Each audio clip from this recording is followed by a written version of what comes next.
જો તમને પણ રેશન કાર્ડની નોટિસ મળી હોય તો હું તમને સમજાવીશ કે તેનો જવાબ તમારે કેવી રીતે કરવો.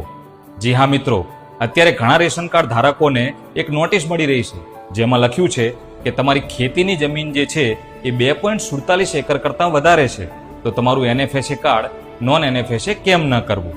તો મિત્રો, આ જો તમને પણ આવી નોટિસ મળી હોય તો તમારે ગભરાવાની બિલકુલ જરૂર નથી, કારણ કે ગુજરાતની અંદર આ NFSA કાર્ડ ચાલુ રાખવા માટે જે ખેતીની મર્યાદા છે તે પિયત ખેતીની જમીનના કિસ્સામાં 5 એકર અને બિનપિયત ખેતીની જમીનના કિસ્સામાં 7.5 એકર છે.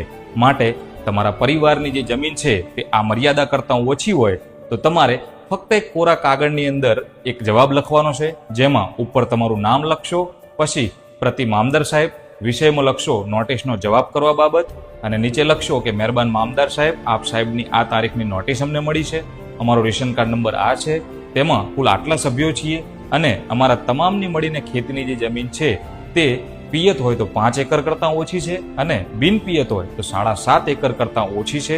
એ સિવાય બીજી કોઈ ખેતીની જમીન અમારી પાસે નથી, તો અમારું અનાજ ચાલુ રાખવા વિનંતી છે. આટલો તમે એક જવાબ લખી અને મામદાર કચેરીમાં જમા કરાવશો તો તમારું અનાજ બંધ થશે નહીં.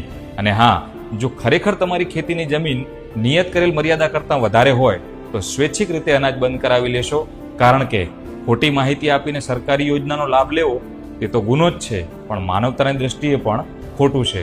તો આશા રાખીશ કે આ માહિતી આપને ઉપયોગી લાગી હશે. આવી જ ઉપયોગી માહિતી માટે આપણી આઈડીને ફોલો કરી લેજો. જય ખોડિયાર.